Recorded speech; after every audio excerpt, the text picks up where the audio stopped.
yakele mama tumangwaka fumu jabayaya makongo awa beto kele nambanza ya Mvindulu na Pointe Noire. En tout cas benge na kutala filmez bien papa. Benge na kutala machichi. Vraiment la mairie eke kiaji mingi. Vraiment beto si la lèvre batata ya la mairie beno ina kusimba la mairie beno ba maire de la ville. Eke kiaji mingi na kutala bampiema. Kisika bajiamisaka bampangi ba mama ya beto bakoko batata babana. Kuvana kata matiti. Beto kutama tufi bayinike suba bayinike vandawa bayinike no badiamba forme nyonso or c'est pas possible yake bambanza beto ziti sabao parce que mbasi yake kuvanda kilumbu yange yake vana kilumbu ya munu singeme kukomba ve na kilumbu ya mpangi nge osinge kuvana kana kacha ba condition muchindu ya bantu ke fuaka ve beto bi ka o laisser les morts enterrer le mort katu muntu akufua ke kunda ve mpangi akufua beto katuka na kati na mabanza ina beto makanda ina vitizaba ke beto kena wa famille beto na kati ya bambanza. On peut pas seulement attendre le 1er novembre. Tous les jours bambanza ke mwasi beno kuza katlaka machichi beme kuika tu ba machichi na kusala propreté eke pasi mingi bubu ya beto ke le 19 juin 2023 beto me kuiza na kuiza kupesa ba utete maboko kusala ba propreté et kupesa makambo na malafu samu na kupesa ba invitation yi na kena beto le 2 juillet.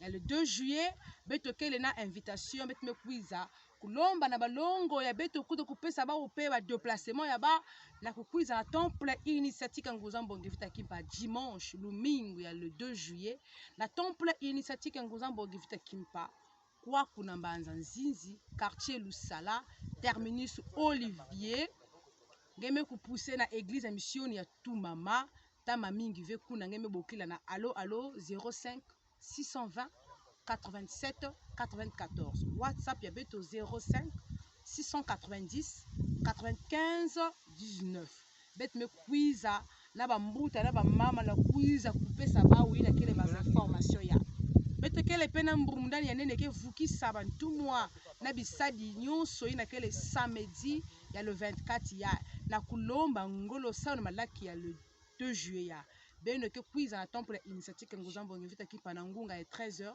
na mbundani ya nini batata na bama beto kuna bansengo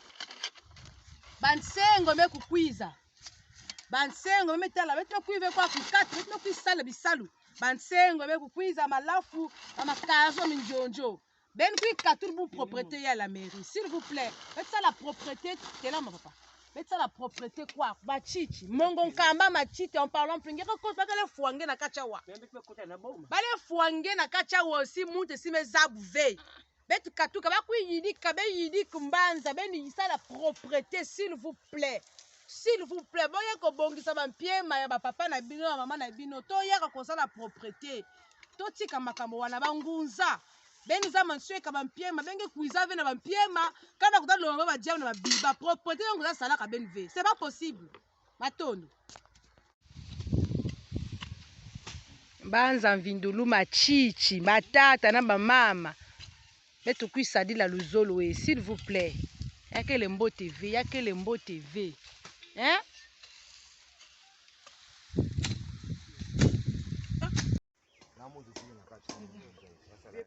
bambuta ya imongo nkamba ena tala machichi donc bale salinge pasi ya wa muntu esime zabu ve bamefuange kwako tala machichi mama mpaka machichi yake pasi machichi utakulema na kukwena ba cimetière kote tumetangu na kukuiza na kusala mbonkuna kama bivanye swa kuyonza mkuna betsal kisalme betna lemana ekina kulembana yake pasi ya tuka pasi badiambo beni vutikili na kukatula matiti ya bene ba cimetière bene na ba mindel propre mais la betna bene bandombe sale tengata yana simba bi bene mos bandombe bene calculate mambi ai ba Sénégal betna lutu propre ba mindele ba cimetière ba propre mais ya betna bene musi Congo pasi betna bene betna zimane nzila betna zimane ya donc awa betna salame no contour betna salame no contour Ah, eka bwe batata.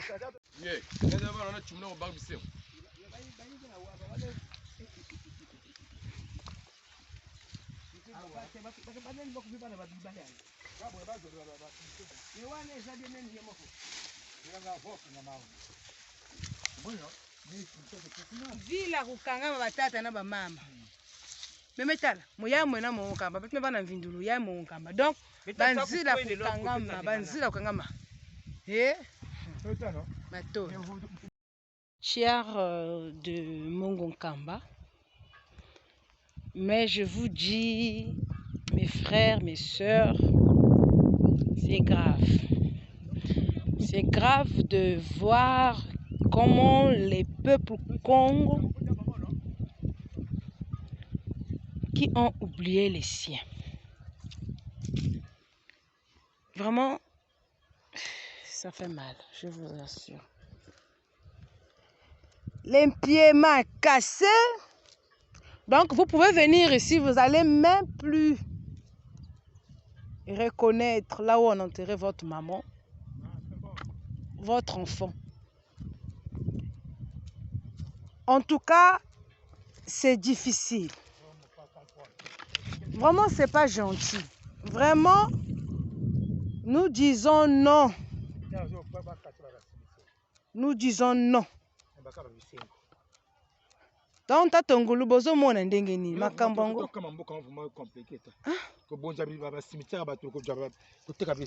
Vraiment, c'est pas correct. C'est normal. C'est pas correct. C'est pas correct. Vraiment, bossa la boété. Bossa la boété. Bossa la boété. Pitopar. Kiadi. C'est les mêmes bibas qui viennent nous aider quand nous avons des problèmes, de combats spirituels. C'est ces esprits-là qui viennent combattre. Mais comment nous pouvons leur abandonner comme ça? C'est cassé, oh, cassé. Hein? Vraiment. Non. Nous sommes dans Mongonkamba. Nous sommes des Ngunza.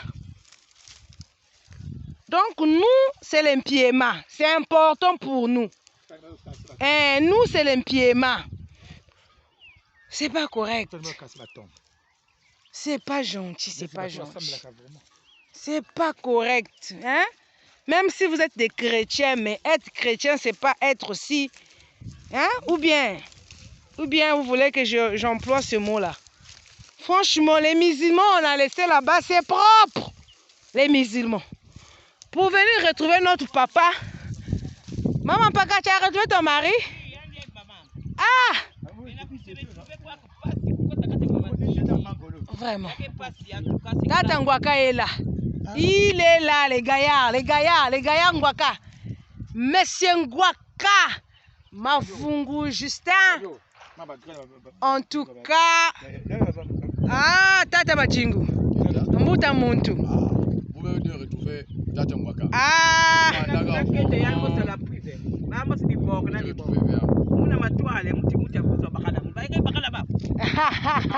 Mongonkamba amenitwadise amenitwadisa balongo meto amenibundana balongo meto amenibundane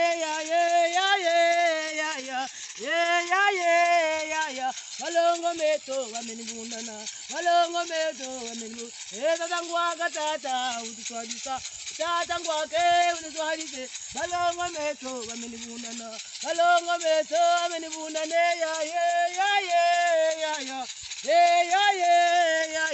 balongo meto amenibundana balongo meto mama koyo mama utitwadisa mama koyo utitwadise balongo meto amenibundana balo yene kiene bisimba Ngokamba balongo meto amenibundana balongo meto Eta bichuwa tate utitwadisa mfumu yetu utitwadisa balongo meto amenibundana balongo meto amenibundana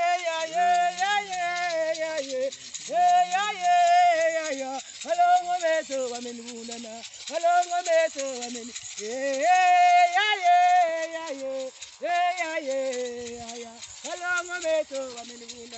Alongo meto amenibundane ya ye. Alongo meto amenibundana. Alongo meto amenibundane. C'était magnifique. À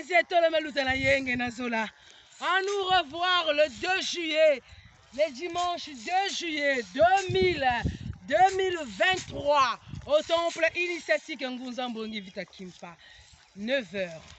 Qui est un Foumon Vita Kimpa? Un grand malaki de Foumon Vita Kimpa. Vous êtes tous invités. Vous êtes tous invités.